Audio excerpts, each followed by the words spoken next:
Halo rekan, jumpa lagi di podcast kan dengan saya Eko Agus Purnomo di sini, dan tentunya mudah-mudahan rekan hari ini selalu diberikan kemudahan, kesehatan dan kebahagiaan oleh Tuhan Yang Maha Esa. Nah, pada podcast kali ini kita tidak kalah menarik dengan episode sebelumnya. Kita akan membahas bagaimana cara membangun good governance dan clean governance ya di lingkungan pemerintahan. Dan tentunya pada hari ini kita sudah kedatangan tamu yang sangat spesial. Beliau adalah Kombes Bakti Eri Nurmansyah, SIK MSI dari Kasubdit 2 Dit Tipikor Bareskrim Polri. Selamat pagi Bapak. Selamat pagi Mas Eko. Gimana kabarnya Pak? Pagi rekan, alhamdulillah baik. Alhamdulillah. Terima kasih Pak dalam kesibukannya Bapak sudah menyempatkan hadir di podcast kali ini. Terima kasih sama-sama. Ya, siap. Dan tentunya rekan-rekan semua, tidak kalah menariknya juga, alhamdulillah kita sudah kedatangan narasumber yang tidak kalah spesialnya. Beliau merupakan inspektur yang ada di BSN, yaitu Ibu Nur Hidayati. Selamat pagi Ibu. Pagi Eko, pagi rekan. Ya, selamat sehat Ibu kabarnya? Alhamdulillah. Nah, tentunya gak kalah asing lah rekan-rekan semua, di samping saya yaitu Ibu Direktur Lembaga Inspeksi dan Lembaga Sertifikasi, Ibu Fajarina Budiantari. Selamat pagi Ibu. Selamat pagi Mas Eko, selamat pagi rekan semua. Baik, selamat pagi. Tentunya kali ini merupakan episode spesial di mana narasumber kita dari sisi inspektorat, kemudian dari sisi teknis, kemudian alhamdulillah juga kita kedatangan dari Bareskrim Polri, khususnya bagaimana membangun zona integritas menuju wilayah bebas melayani dan bagaimana membangun good governance. Tentunya hal ini juga mendorong bagaimana visi Indonesia Maju Bapak Presiden Joko Widodo, salah satunya yaitu melakukan reformasi birokrasi. Nah, untuk itu langsung saja kita ulik, mungkin dari Bu Inspektur ya. Sebenarnya kita mau tahu nih Bu, di BSN khususnya, peran inspektorat salah satunya bagaimana bisa mendorong unit-unit yang ada di BSN khususnya dapat menerapkan good governance melalui BBBM dan BBPK ya. Nah, mungkin Ibu bisa menjelaskan ya seperti apa peran inspektorat sendiri untuk mendorong itu.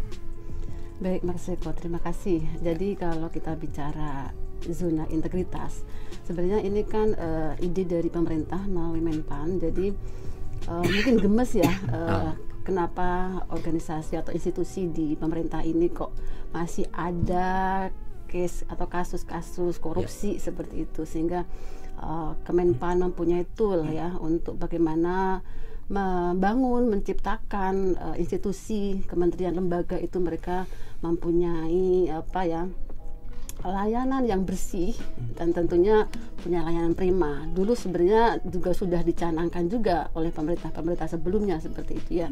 Tapi ini kalau menurut saya mengapresiasi ya dari yang Kemenpan lakukan ini, sehingga teman-teman unit kerja atau kementerian lembaga mereka mempunyai upaya mendorong, mempunyai semangat untuk bisa membangun unit kerjanya itu bersih dan tentunya mempunyai layanan prima. Nah, di sini inspektorat, kalau kita bicara inspektorat di suatu kementerian lembaga, mereka kan mempunyai tugas untuk memberikan pengawasan ya, fungsi utamanya. Tapi bagaimana ketika kita melakukan pengawasan, kita juga melakukan pendampingan. Jadi sebenarnya kita kadang berpikir gini, inspektorat itu seperti nyari-nyari kesalahan gitu ya Ibu Direktur. Nah, sebenarnya kita itu punya tugas utamanya itu bukan mencari-cari kesalahan unit kerja atau person, tapi kita mengawal unit kerja sehingga mereka terhindar dari kesalahan gitu. Jadi upaya yang utama adalah itu, bagaimana mengawal teman-teman unit kerja atau person SDM di suatu kementerian lembaga itu terhindar dari kesalahan. Bagaimana untuk mereka terhindar dari kesalahan adalah mereka harus kita dampingi, kita konsultan. Nah, di peran inspektorat selain mengaudit, ya Ibu Rina itu sering diaudit gitu ya. Nah, ini kita lakukan pendampingan, kita konsultasi. Harusnya seperti ini. Nah, kita juga membangun zona integritas ya sesuai dengan Kemenpan itu di beberapa unit kerja.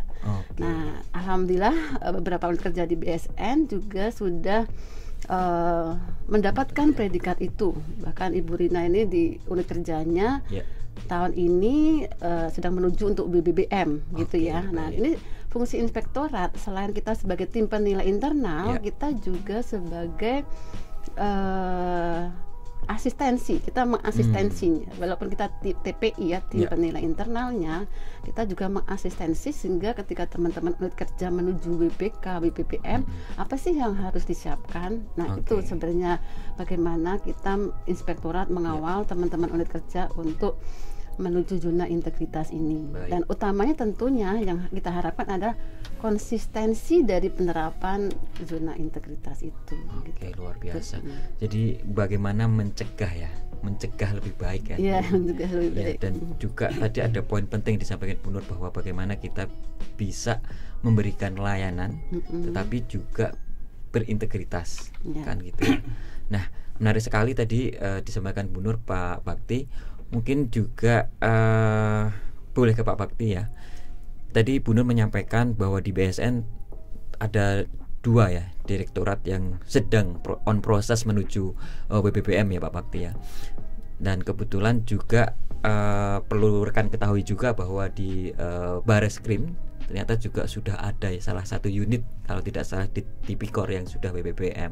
Mungkin dari Pak Bakti juga mungkin bisa dijelaskan sedikit ya, apa sih Ditpikor, kenapa bisa mendapatkan gitu ya, kemudian tupoksinya seperti apa.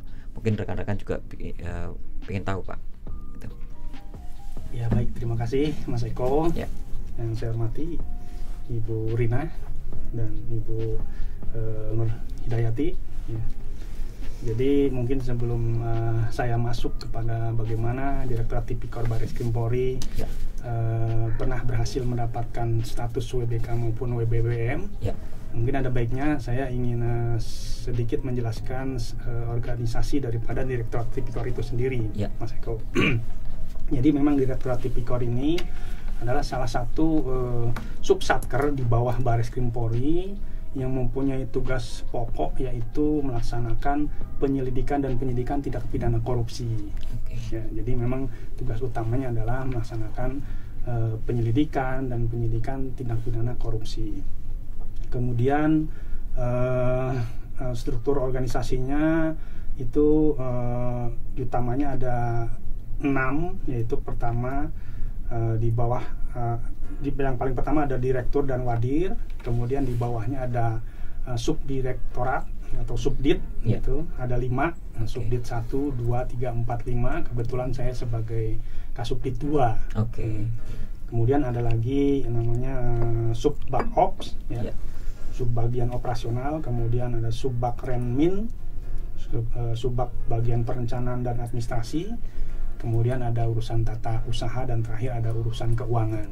Nah, kembali kepada share pengalaman kita pada saat mendapatkan WBK WBBM, ya pada intinya memang kita berupaya, apalagi Direktorat Tipikor ini adalah unit kerja yang menangani atau katakanlah memberantas korupsi, maka tentunya kan harus menjadi semacam role model, gitu ya.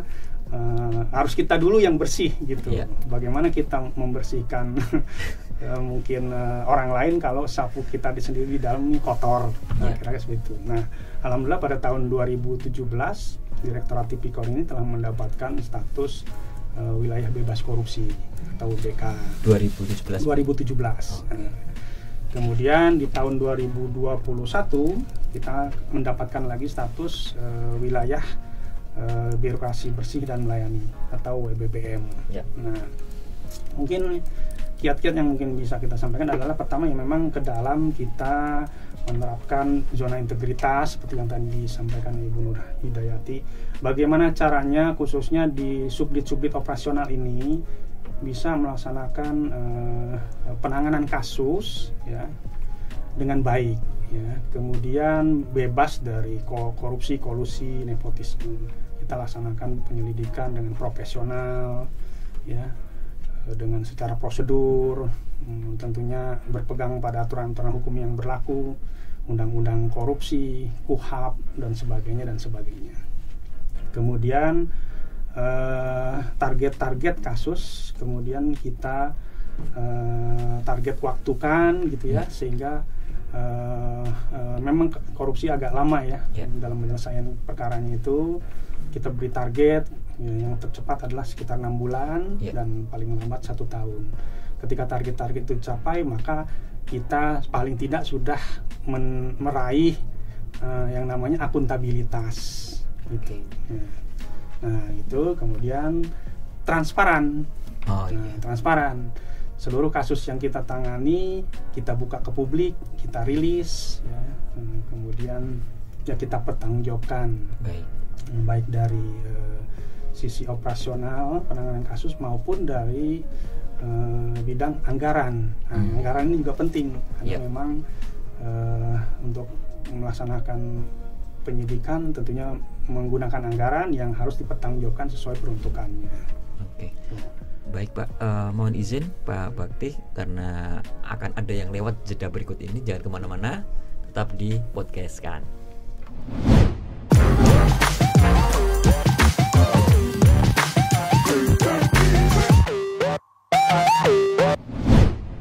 Baik rekan, jumpa lagi di podcast kan. Tadi Pak Bakti sudah menyampaikan ya apa itu DTP-Core dan fungsi dan tupoksinya, serta bagaimana upaya yang dilakukan untuk memberikan layanan terbaik ke masyarakat.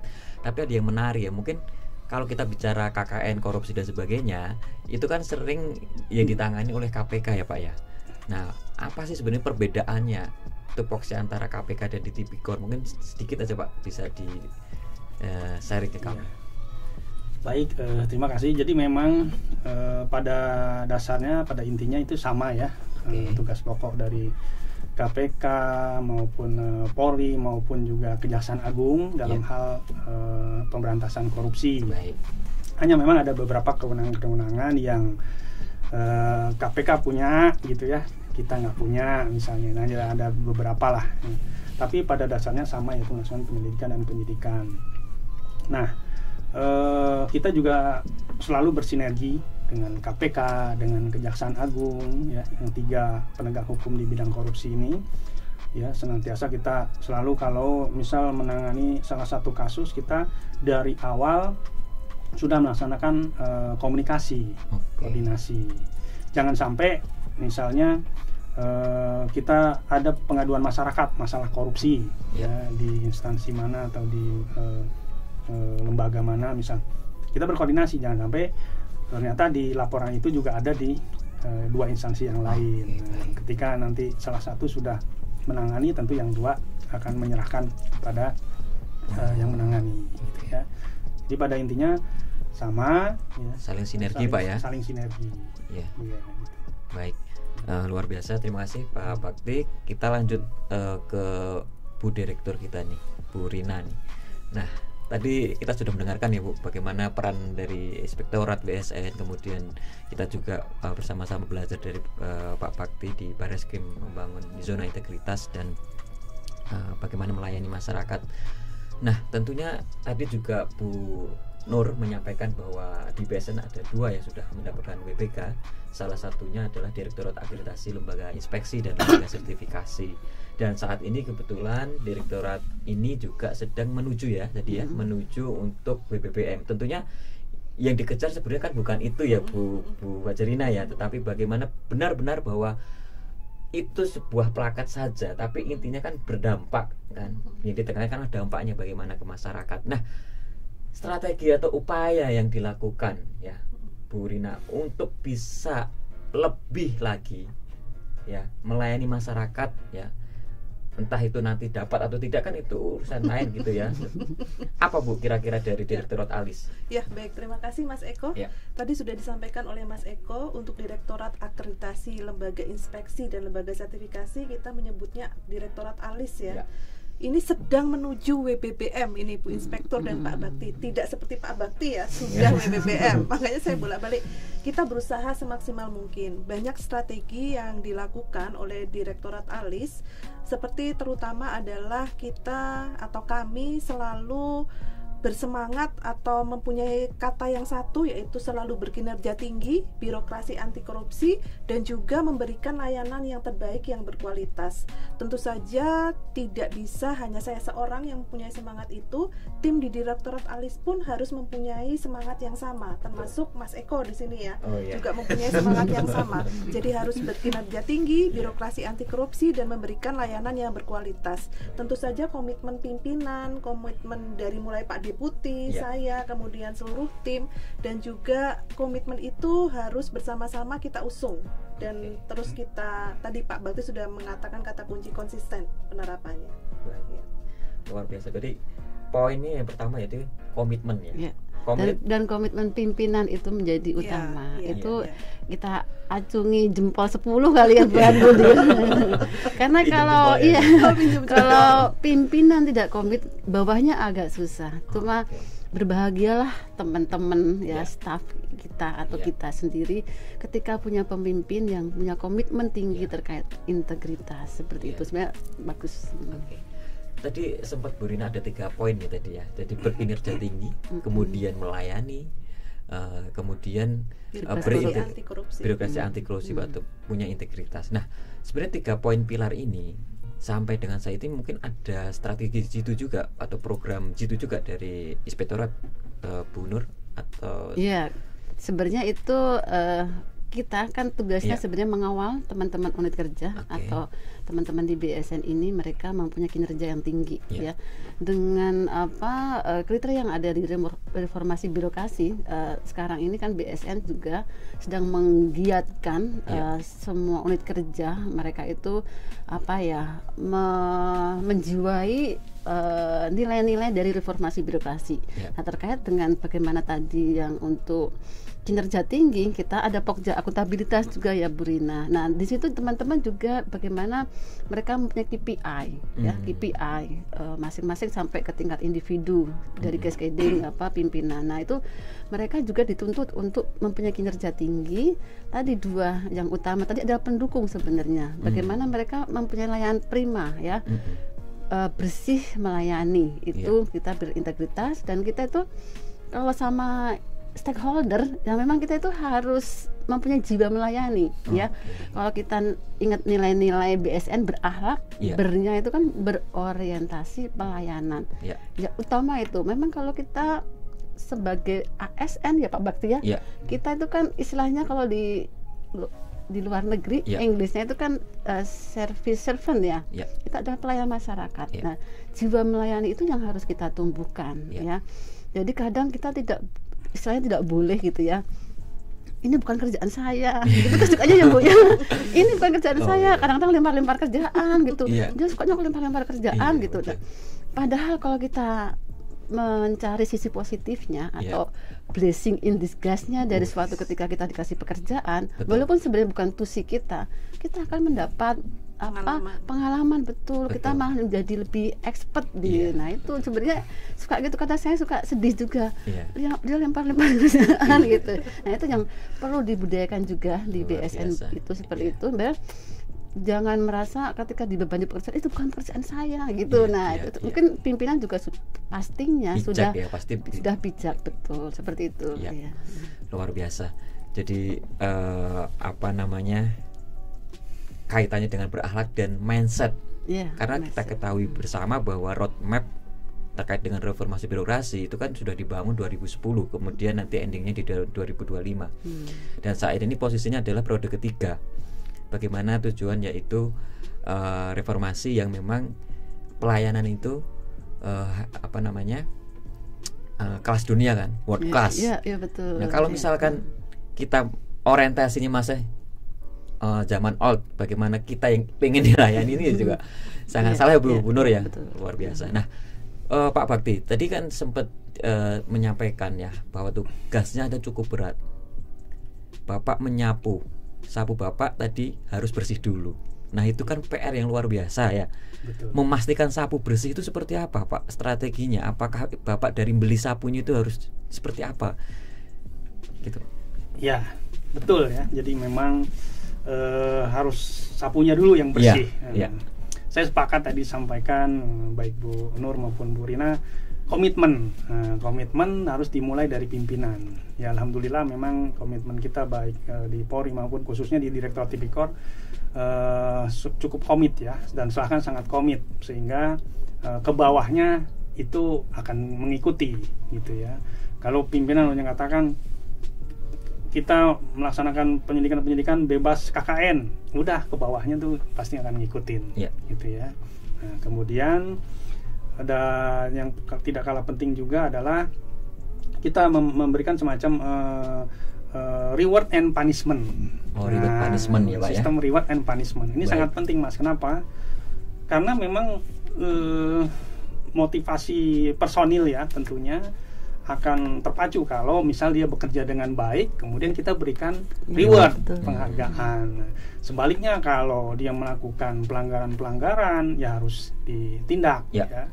Apalagi kalau terkait dengan WBK, WBBM, ketika mungkin ada anggota atau personil yang melakukan pungli dan sebagainya, itu jika perlu kita proses hukum, misalnya seperti itu.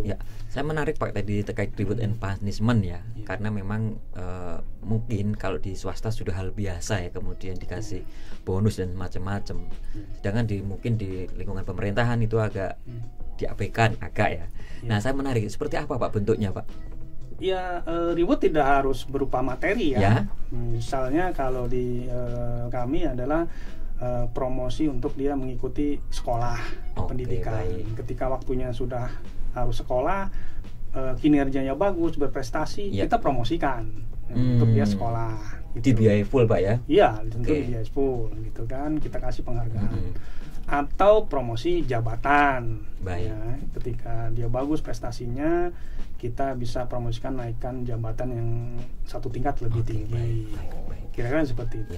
Tapi tadi saya masih penasaran Pak, ketika memastikan sapu bersih itu berarti kan pas beli ya Pak ya? Berarti pas dari perekrutan juga kan? Itu juga. Betul. Jadi memang kita menggunakan sistem merit gitu, merit system perekrutan kita. Pada intinya di Direktorat Tipikor ini memang ada dua sumber ya, sumber perekrutan penyidik ya. Yaitu yang pertama adalah dari internal Polri sendiri ya, yang penyidik-penyidik yang sudah ahli di bidangnya ya, kemudian ditarik ke Tipikor. Bisa mungkin dia waktu itu penyidik di polda-polda kewilayahan ya, yang sudah pernah menangani korupsi, terus kita tarik. Atau juga dari penyidik di lingkungan Bareskrim sendiri. Yang kedua, kita merekrut dari ex KPK. Kan banyak tuh penyidik Polri yang ditugaskan ke KPK. Nah, ketika dia selesai penugasan di KPK, kita rekrut, kita tarik di Tipikor, sehingga benar-benar bersinergi, bersatu padu untuk bisa itu tadi menyapu bersih. Kalau memang sumbernya sudah bersih, ya insya Allah kita bisa menyapu bersih. Gitu. Berarti kan saya yakin berarti orang-orang di dalam Tipikor itu kan beda dari yang lain kan Pak ya. Walaupun misal maksud saya luar biasa bebannya dan pasti kapasitasnya luar biasa kan Pak. Apakah ada spesial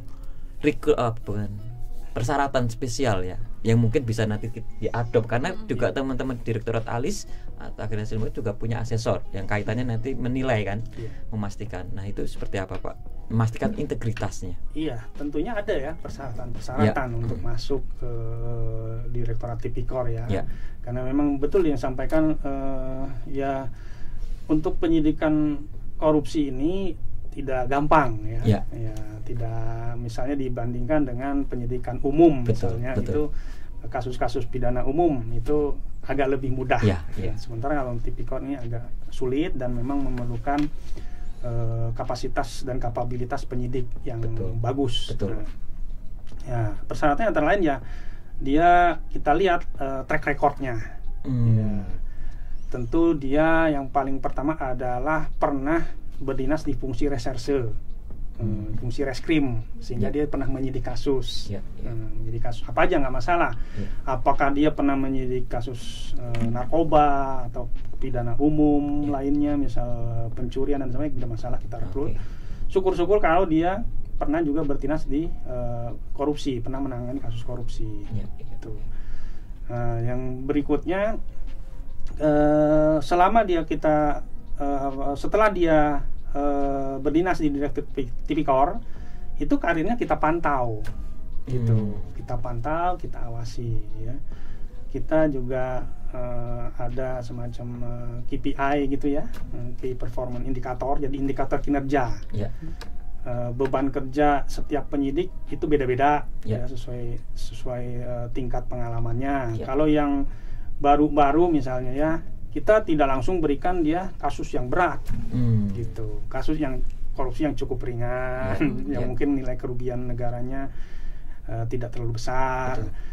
Tapi kalau yang sudah senior, yang sudah pengalaman kerjanya bagus, kita berikan itu untuk kasus-kasus yang besar.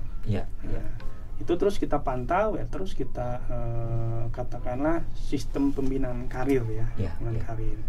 Ya, kita berharap itu integritasnya selalu terjaga dengan kita memantau, kita mengawasi, integritasnya selalu terjaga sehingga tidak tergoda dengan godaan-godaan. Kita maklum, ya, kalau kasus korupsi itu ya karena menyangkut keuangan negara, bahkan mungkin para pelaku-pelaku koruptor ini berusaha, ya, bagaimana caranya tidak diproses dari mulai yang merayu-merayu sampai yang menggoda, sampai yang keras, sampai ancaman, Pak, ya, bahkan dan luar biasa. Makanya saya bagaimana kan pasti ya, godaannya besar, harus punya kapabilitas yang besar.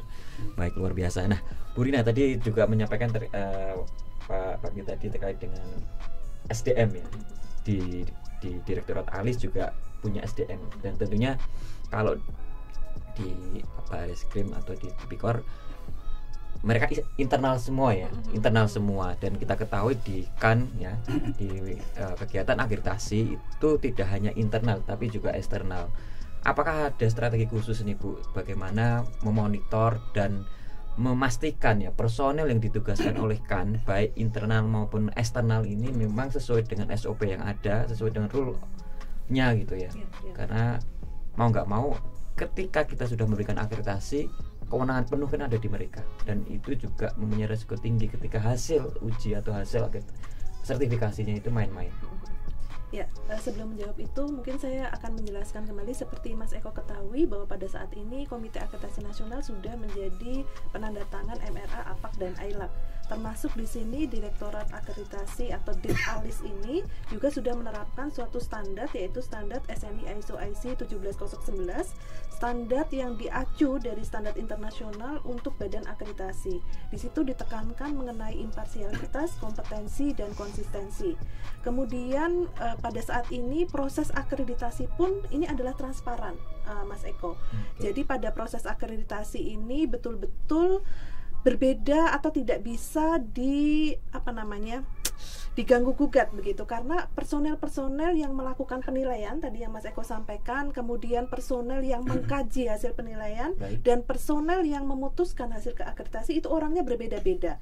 Jadi tidak bisa menekan satu pihak, karena begitu ditekan satu pihak ada lagi step-step lain yang berbeda orangnya, yang tentu saja ini merupakan sistem yang tidak bisa tidak bisa disogok intinya, ya, Pak Bakti, ya. Kemudian juga seluruh personel termasuk asesor di sini sudah menandatangani imparsialitas, kemudian juga harus menerapkan kode etik bagi asesor, kode etik untuk personel internal. Kemudian juga pada saat ini kami mempunyai suatu sistem, yaitu sistem SIMAS ADI, sistem informasi dan administrasi akreditasi, di mana ketika asesor itu turun ke lapangan kemudian mendapatkan penggantian honor, uang harian, dan juga biaya transport, maka itu dilaporkan di aplikasi ini. Apabila kelebihan tidak sesuai dengan SBM atau tidak sesuai dengan standar yang berlaku, asesor harus mengembalikannya. Kemudian juga kami memonitor, karena selama ini ketika asesor turun ke lapangan itu akan ada penilaian dari lembaga yang dalam proses akreditasi itu. Jadi yang menerima layanan dari asesor itu. Dari penilaian itu kami mendapatkan feedback, apakah asesor itu bekerja dengan baik, apakah asesor itu mungkin terpengaruh terhadap tekanan, itu kami ada penilaian tersebut dari lembaga yang diakreditasi. Kemudian juga ada penilaian dari asesor kepala untuk asesor anggotanya. Kemudian juga ada monitoring dari Komite Akreditasi Nasional sendiri ketika asesor melakukan tugasnya di lapangan. Dan satu lagi mungkin pengaduan dari stakeholder, banding dari stakeholder itu juga kami terima, kami kaji, apalagi kalau terkait dengan imparsialitas ataupun integritas. Luar biasa.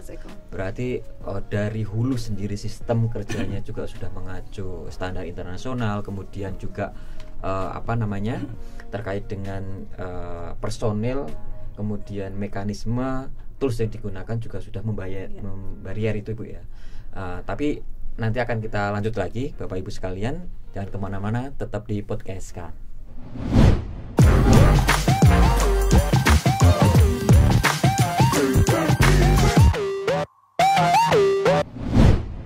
Oke rekan, kembali lagi di podcast kan. Tadi kita sudah berdiskusi dengan berbagai narasumber ya yang hadir di sini, dari bagaimana membangun zona integritas, kemudian dari bagaimana mencegah korupsi, dan tadi juga bagaimana mekanisme juga menjadi salah satu untuk mencegah tindakan korupsi tersebut.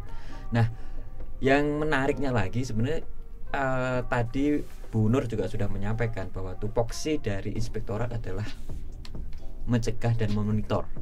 Nah, kita pengen tahu nih rekan-rekan yang ada di luar juga nih, sebenarnya dari sisi perspektif atau dari hasil monitoring inspektorat BSN yang melihat kondisi yang ada di BSN sejauh mana Bu? Kemudian apa yang masih perlu diimprove khususnya di unit-unit di BSN gitu ya, yang kiranya menjadi bentuk continuous improvement untuk unit juga untuk lebih baik. Ya. Baik, terima kasih. Tadi di Bu Rina sudah sampaikan mempunyai sistem yang bagus ya. Karena kita memang harus membuat sistem untuk pencegahan, pengendalian korupsi tentunya seperti itu. Tadi Bu Rina sudah menyampaikan punya beberapa upaya tool yang tersistem dengan bagus. Nah, itu sudah bagus. Nah, tapi bagaimanapun juga ya namanya manusia ya Pak Bakti ya. Kita mungkin nggak punya keinginan sebenarnya, tapi ketika ada uang ya Pak ya. Ada godaan Bu. Ada godaan ya. Nggak harus uang. Nggak harus uang, ada wanita juga. Nah, bisa jadi kan akan tergoda juga. Betul. Ya. Mungkin kita udah banyak istilahnya membentengi gitu ya, tapi kadang-kadang ketika ada kesempatan itu terabaikan. Nah, memang makanya fungsi di kita selalu mengingatkan gitu ya Bu Dir ya, mengingatkan. Nah, tugas kita itu mengingatkan. Kalau kita bicara mengingatkan itu harus rutin gitu ya.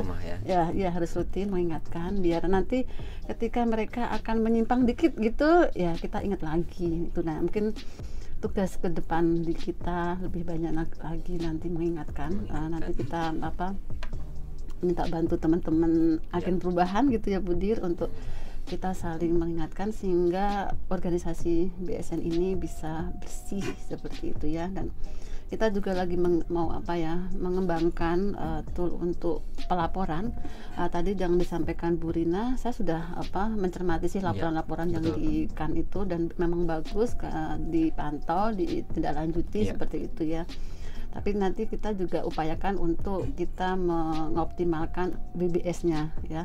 Kita selama ini mungkin tidak ada laporan gitu Pak Bakti. Tidak ada laporan belum tentu tidak ada penyimpangan tentunya. Tapi bagaimana nanti kita akan memperkuat di BBS ini. Dan kita juga sedang mengembangkan SNI-nya, SNI ISO 37002 terkait dengan BBS ini. Nah, mungkin nanti kita juga akan mengacu menerapkan SNI tersebut gitu ya. Nah, itu nanti juga upaya kita untuk pencegahannya. Jadi kita bisa meningkatkan partisipasi teman-teman baik itu di internal BSN maupun eksternal BSN terkait penyimpangan yang ada di BSN, sehingga mereka ada pelaporan. Betul. Nah, pelaporan itu sebenarnya input buat kita untuk kita lebih baik lagi seperti itu. Bukan kita mau mencari-cari kesalahan orang tadi, tapi biar kita tahu kan.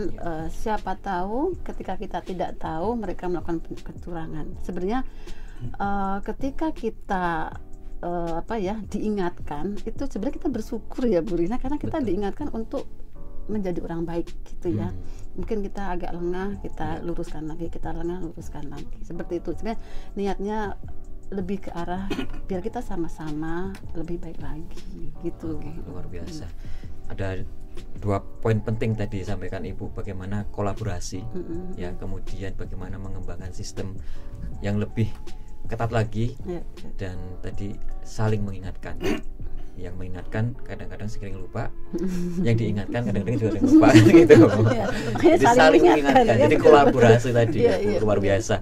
Nah, Bu Rina nih tadi juga sempat disampaikan bagaimana teknis proses akreditasi ya, yang begitu transparan gitu ya. Tetapi di dalam menuju zona integritas ternyata kan ada kata bagaimana menciptakan layanan prima. Tentunya menciptakan layanan prima itu kan nggak berhenti, kemudian tidak ada hal baru atau inovasi-inovasi baru. Nah, mungkin Bu Rina bisa menyampaikan gitu ya ke rekan-rekan semuanya apa yang sedang dibangun atau yang sudah dibangun untuk menjawab tantangan-tantangan ke depan dan memudahkan masyarakat ya, khususnya untuk merasakan kemudahan menerima layanan akreditasi gitu. Karena mungkin akreditasi tanda kutip banyak masyarakat yang masih awam.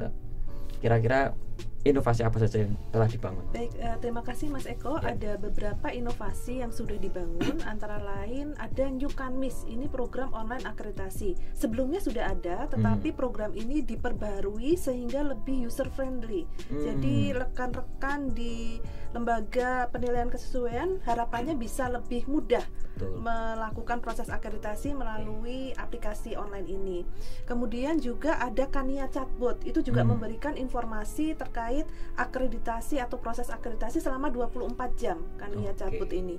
Kemudian ada tadi Simas Adi, yaitu sistem informasi dan administrasi akreditasi, bagaimana asesor kita, asesor Komite Akreditasi Nasional melaporkan uang yang sudah diterima atau apapun yang sudah diterima dari lembaga penilaian kesesuaian.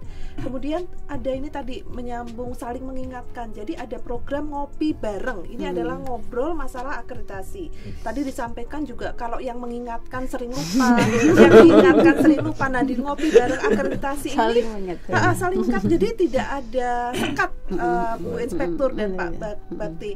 Jadi bisa ngomongin saya, bisa memberikan masukan kepada saya. Kemudian nanti ditulis masalahnya apa saja, nanti akan ditindaklanjuti. Bahkan sampai ke Pak Deputik pun memberikan arahan atau memberikan dorongan terkait ngopi bareng ini, karena banyak sekali masukan dari ngopi bareng ini.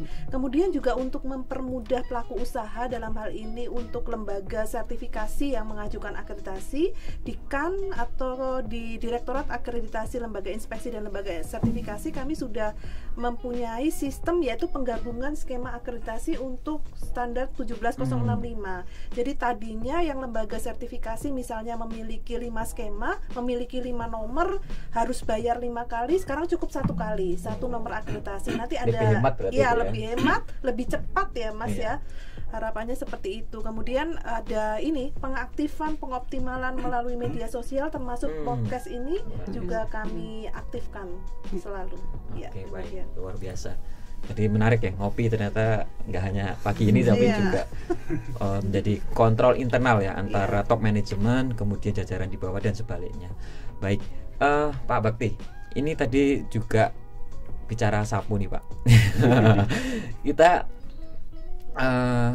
tentunya ada sistem ya. Tadi ada transparansi, kemudian ada monitoring, kemudian ada pihak ketiga lah yang memonitor kan tidak hanya menyidik dan yang disidik kan, pasti kan ada pihak lain yang mengetahui proses itu.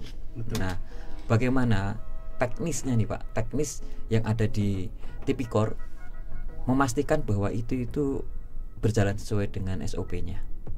Ya, terima kasih Mas.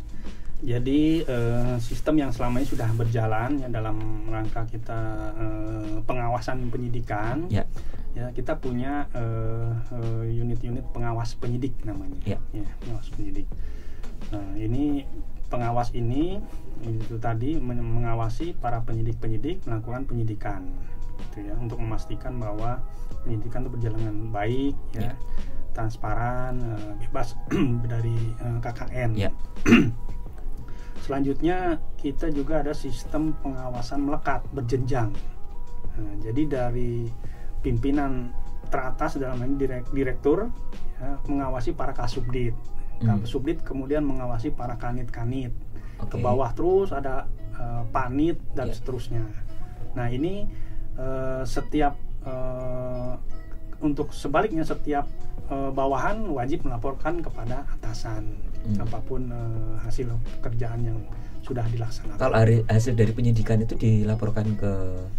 dilaporkan secara berjenjang, termasuk atas ya? Iya, ke atas, termasuk itu tadi ke pengawas penyidik. Kita ada namanya pengawas penyidik, itu disprintkan untuk mengawasi penyidikan, gitu kan. Nah, itulah nanti yang mengawasi. Nah, kemudian kita juga ada metode gelar perkara. Gelar perkara. Jadi setiap periode tertentu ya minimal 3 bulan sekali kita melaksanakan gelar perkara. Jadi jelas kasus yang ditangani, perkembangannya sampai sejauh mana, kalau ada hambatan sebenarnya disitulah didiskusikan bagaimana solusinya. Itu yang hadir siapa Pak pas saat gelar perkara? Itu bahkan direktur hadir ketika memang gelar perkara itu penting ya. Gelar perkara itu ada kasus-kasus yang menonjol yang perlu menjadi atensi pimpinan, itu direktur langsung menggelar perkara gitu. Nah, jadi jelas perkara-perkara mana yang kira-kira mandek itu akan. Kalau target waktunya itu apakah ada Pak, mohon izin Pak? Target waktu ada, kita setiap kasus ada, tergantung berat ringannya kasus. Kalau yang ringan yaitu tadi mungkin sekitar 6 bulan diharapkan selesai targetnya. Tapi yang berat mungkin bisa setahun, bahkan mungkin bisa lebih ya, karena memang kasus korupsi nggak gampang ya, menyangkut sumber daya personil, terus sarana prasarana juga supportingnya ini yang sangat perlu Mas. Misalnya ya dalam hal penelusuran aset. Nah, kita menggandeng PPATK karena kita tidak bisa sendiri. Betul. PPATK lah yang punya kewenangan, nanti dia menelusur aset itu di bank mana, atau aset itu sudah ya oleh pelaku koruptor sudah dibelikan rumah, dan bahkan ya mobil atau aset-aset lah, bahkan sudah lari ke pihak ketiga, keempat. Ini kan yang agak lama untuk kita menyita dan sebagainya. Nah, itu pun terus kita awasi ya. Jangan sampai penelusuran aset ini kemudian ada korupsi dan sebagainya. Karena di dalam pelayanan Pak, itu kan kita sering dituntut untuk bagaimana memberikan waktu yang jelas terhadap yang dilayani. Betul. Nah, ini kan sebenarnya case-nya hampir sama antara akreditasi, menilai, karena menilai kan ada tindakan perbaikan. Kalau di Bapak kan tergantung sampai mana kan gitu ya.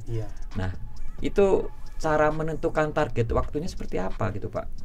Ya itu tadi, tentunya target ini disesuaikan dengan itu tadi sulit atau mudahnya kasus tersebut.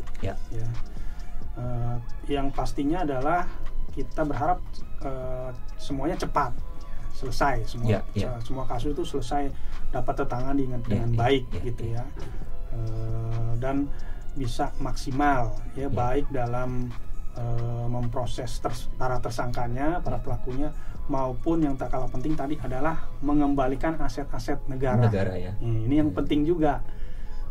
Buat apa kita menghukum banyak orang gitu ya, yang kemudian tapi kerugian keuangan negara ini yang nantinya adalah bisa kembali kemudian untuk bisa dipergunakan untuk pembangunan itu tidak tercapai gitu kan. Nah itu juga penting. Jadi ya semuanya berjalan lah dengan baik dan tentunya itu. Nah dalam konteks pencegahan ya kita juga itu tadi dalam hal pelayanan ya ini kepada masyarakat yang pelapor ya pengadu masyarakat gitu, pengaduan masyarakat atau Dumas itu kita juga ada sistem Dumas online gitu. Dumas online. Jadi para pelapor korupsi apalagi kan kalau pelapor korupsi itu kan apa namanya ya dia tidak mau sampai diketahui identitas gitu ya. Bisa melapor secara online, tidak perlu datang dan sebagainya. Begitu juga nanti hasil pengembangan perkaranya kita sampaikan secara online ya, kita berikan penjelasan namanya SP2HP surat pemberitahuan hasil penyidikan itu kita berikan tiap jadi benar-benar akuntabel sebulan 3 bulan sekali 3 bulan sekali Pak ya. Ke pelapornya ya. Ya gitu sehingga jelas laporan-laporan yang ada tertangani dengan baik dan bisa dipertanggungjawabkan. Betul. Oke. Baik, rekan, sangat menarik sekali ya diskusi pada pagi hari ini. Jangan kemana-mana, tetap di podcast Kak.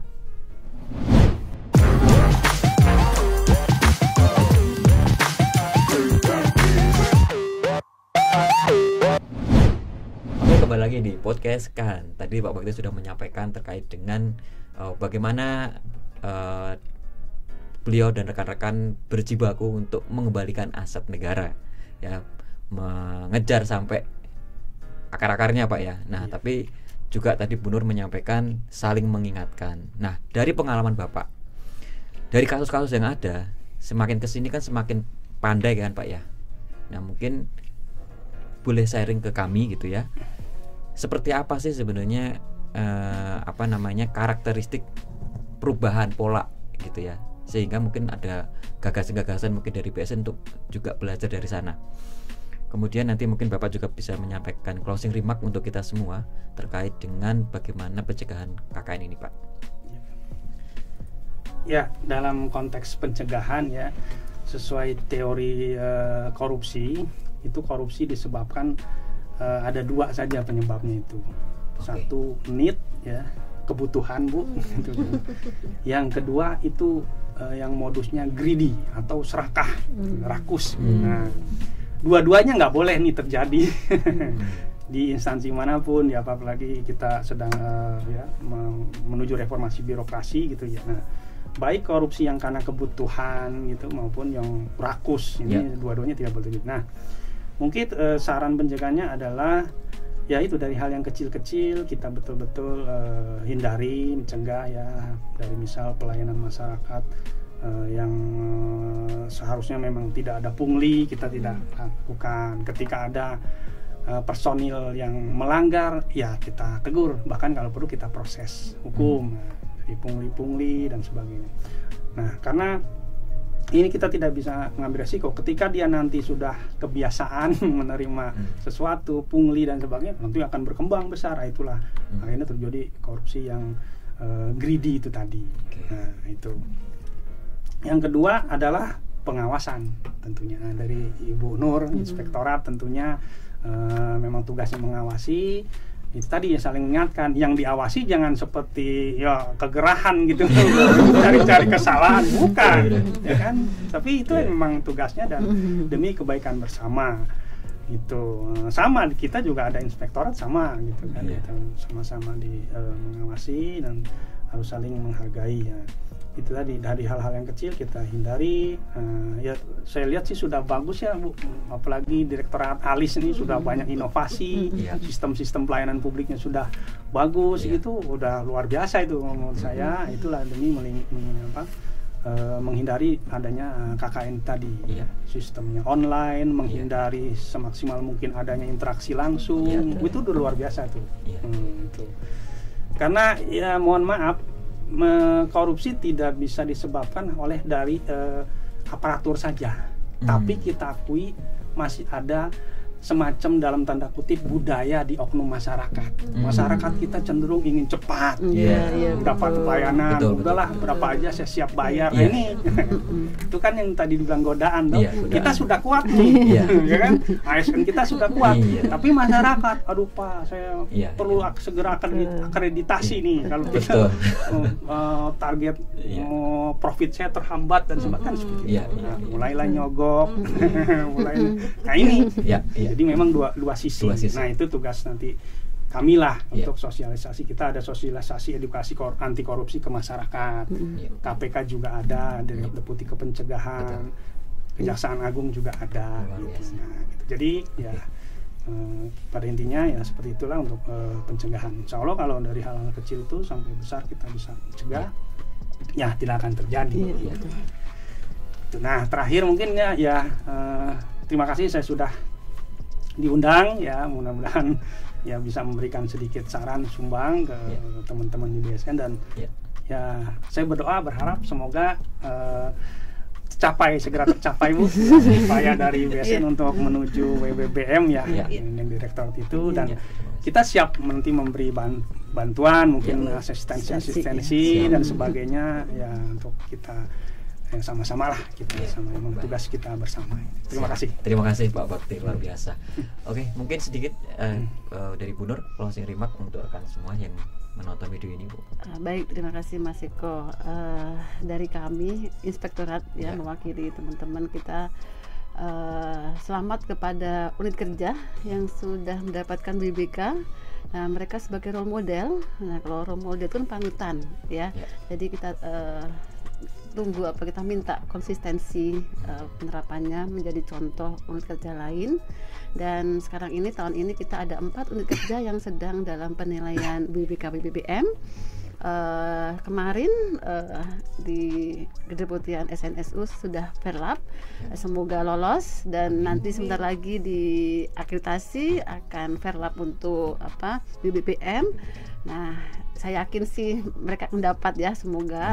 Kita tunggu juga konsistensi penerapannya, karena intinya bukan tadi penghargaannya, tapi mereka menjadi contoh bagi unit kerja lain. Mereka bisa memberikan pelayanan prima dan tentunya berintegritas. Nah, itu harapan kita semua tentunya. Kita harapannya di BSN ini menjadi bersih melayani dan bebas korupsi. Nah, itu kalau teman-teman di unit kerja itu sudah seperti itu, tugas inspektorat itu akan sangat ringan ya, sangat ringan sekali. Jadi tugas inspektorat itu sangat tergantung dari teman-teman unit kerja. Makanya kita tugasnya mengingatkan seperti itu. Kalau mereka itu sudah istilahnya sudah sesuai dengan ini hati nuraninya ketika dia bekerja, karena integritas itu kan masalah hati nurani juga. Nah, kalau mereka sudah seperti itu ya kita sudah ringan sekali gitu ya. Mungkin itu dari saya Mas Eko. Saya menghimbau teman-teman di BSN dan rekan juga ya, teman-teman stakeholder BSN, kita bersama-sama membudayakan integritas ini untuk Indonesia yang lebih baik lagi gitu. Terima kasih, luar biasa. Kalau Bu Nur agak berkaca-kaca ya, karena semangatnya kan gitu ya, luar biasa. Ini terlalu semangat. Terakhir dari Bu Fajarina, silakan Bu. Baik, terima kasih Mas Eko. Jadi saya sampaikan di sini bahwa Direktorat ALIS sangat berkomitmen dan juga sangat berkeinginan untuk mewujudkan pemerintahan yang bersih dan melayani, pemerintahan yang lincah dan transparan. Kemudian juga kami juga akan selalu mempertahankan dan bahkan meningkatkan pengakuan internasional. Dan satu lagi yang penting, kami mengharapkan seluruh dukungan atau dukungan dari seluruh stakeholder dari segala pihak untuk mewujudkan pemerintah yang bersih dan melayani di Direktorat ALIS dan juga di Deputi Akreditasi. Terima kasih Mas Eko. Terima kasih Bu Rina. Sekali lagi kami ucapkan terima kasih Pak Bakti, Bu Nur, Bu Fajarina, luar biasa diskusi hangat pada pagi hari ini walaupun kita merasa dingin. Betul. Tapi dengan berbagi informasi ini harapannya ya doa-doa menjadi doa dan nanti bisa ke depan lebih baik lagi bagaimana kita membangun bangsa Indonesia ini lebih baik. Oke rekan, tadi kita simak diskusi bersama dengan narasumber yang luar biasa semangatnya, dan mudah-mudahan tentunya tidak hanya tadi disampaikan, tidak hanya dari sisi internal dalam pengendalian KKN, korupsi dan sebagainya, tetapi juga dari rekan semua juga mulai sekarang juga bisa mengontrol bahwa budaya itu sudah harus ditinggalkan bersama-sama. Oleh karena itu jangan lupa terus tonton video podcast kan, dan jangan lupa like, share, dan semoga video ini bermanfaat. Dari kami sekian, terima kasih. Assalamualaikum warahmatullahi wabarakatuh. Waalaikumsalam warahmatullahi wabarakatuh. Terima kasih. Terima kasih Bu Dir.